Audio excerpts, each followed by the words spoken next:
All right. Hello. Hello. Hi. Everyone here is at the back. Adam? No? All right. Well, my name's Kate Plank, and I'm Deputy Content Director. I'm here to make sure that this game is as chock full of Warhammer and as chock full of fun as it possibly can be.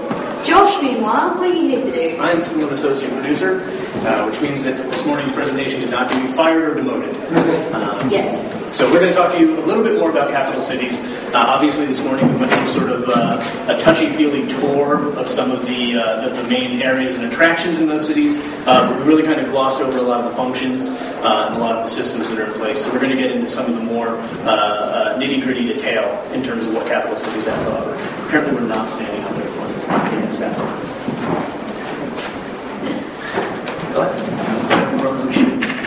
She's got a better accent than I do. Okay, so capital cities then. We're just going to go over some of the main points just to refresh your memory, and then we're going to open up for some Q&A stuff. We're going to try and go faster since we didn't have enough time for Q&A. Completely overran in the last one. Right, so capital cities. They're not like any other MMO city, they're much more fantastic. Next bit. Obviously, because they are so fantastic, they become a significant target for your enemies. They are one of the great big end goals of the game is to take your enemy's city, destroy and steal all their stuff. Make them cry. And so as a result, obviously, you've got two sides to each city. There's the uncontested and there's the contested. The uncontested version of the city, you've got a city that's on the rise. It's increasing in stature, it's increasing in prominence, becoming more wealthy, more and more services and opportunities are opening up to allied, positive, yes, girlier. And then the contested version of that city, will be the exact opposite. You're attempting to destroy those facilities. You're attempting to reduce the significance of that city. You're attempting to effectively take opportunities away from your enemies. And get lots of cool stuff. Lots of cool stuff. It's all about the big hats. But why are they important, Kate? Well, Josh, I'm glad you asked me that. Let me tell you why it's so important.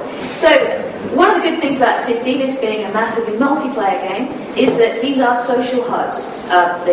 You hang out in pubs, these are the hubs for the transport systems. There will be a lot of players in these cities, and it's a great way for low-level characters.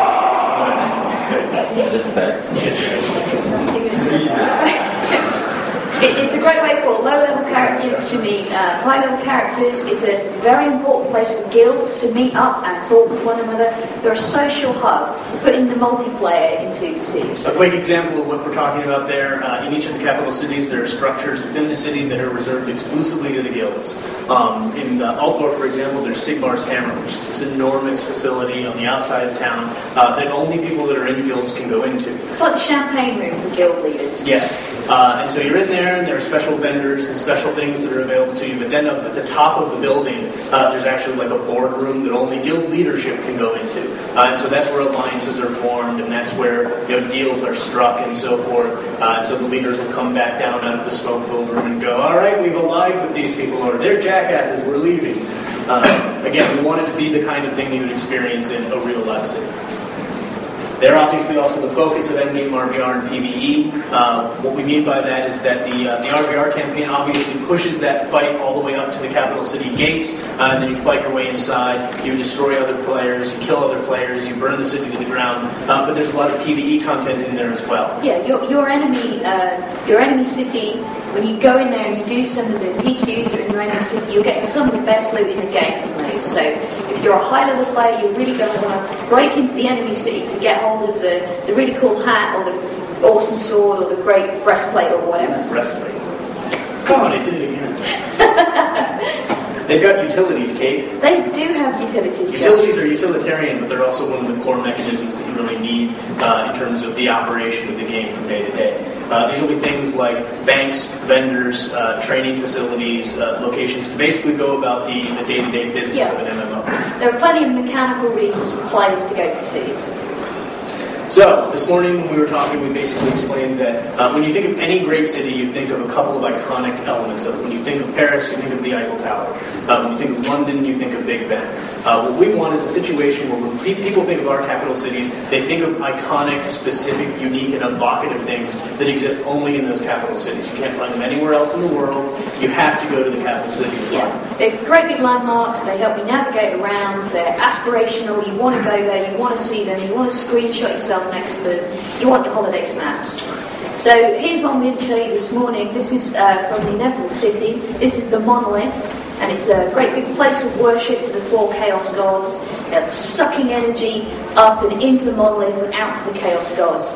And there's a PQ that happens around the bottom here. That's what's going on there, just in case something else weird. Tickled Monolith. Yeah.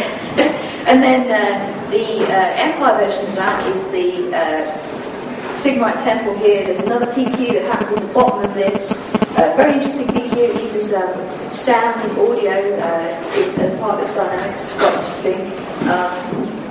Talk about city services. Let's talk about city services. Great. So, city services are things we're talking about in that utilities section. These are the bare bones, basic things that you need in order for the city to function on sort of a structural level. This, for example, is a bank with an Altor. At its basic level, it's basically just going to act as a bank. You go in, you can put things into a vault, move things from a vault, you can interact in sort of commerce and trade. But as your city increases in stature, it's going to attract negative elements from throughout the world.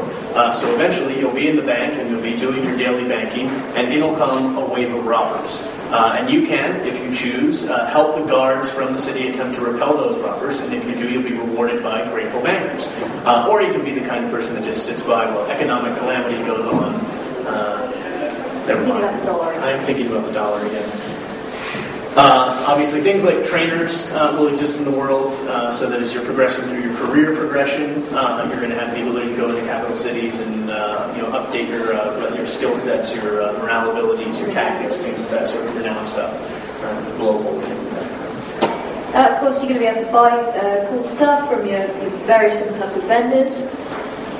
Again, the types of vendors are going to be dictated by the relative rank of the city. A very early level city is going to have a bare bones level of vendors. As a city increases in sort of its... Luxury boutiques open up. Luxury boutiques open up. So, of course, it's as we said earlier, it's a transport hub. This is the order transport mechanism, which is obviously the dwarf gyrocopter. They'll fly in and out, and you'll be able to go to lots of different places from the cities there, like a metro hub. Other stuff that happens in the cities, because we wanted a feeling of the cities being alive and things changing and stuff going on even when you're not there. There are certain events that happen in a city which are triggered by the calendar.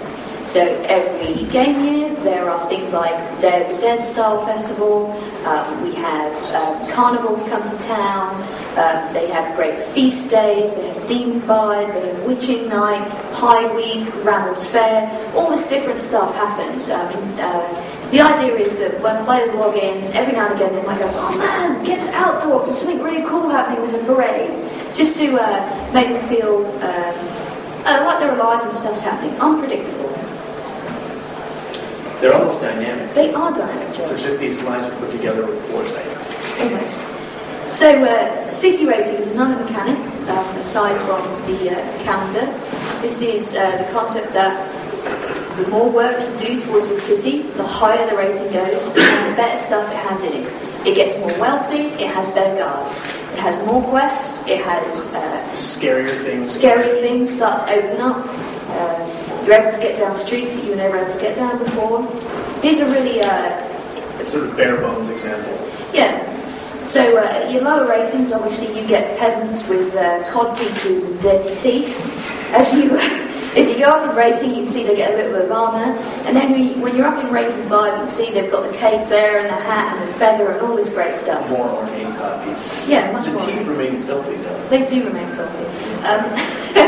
So part of the idea there is to sell to you visually the idea that your city has become a lot more luxurious and that your side has become a lot more wealthy and happy and prosperous. You'll also notice things like initially when you're moving through a low-level city, there'll occasionally be trash or piles of filth that are backed up inside of an alleyway, and as a result, it's impossible for you to actually travel down certain corridors within the city. And as that rating increases and people come in to basically clean everything out, you'll gain additional access to sections of the city that previously were cut off from you. And eventually that'll get access to things like the Emperor's Palace, the Bright Wizard's College, the docks. additional interesting things that you, not just as an individual player, but as an entire sort of realm-wide force, are earning access to. And as a result, everything that you're ever doing in the game is helping to sort of push the city into greater and greater heights of interest and utility.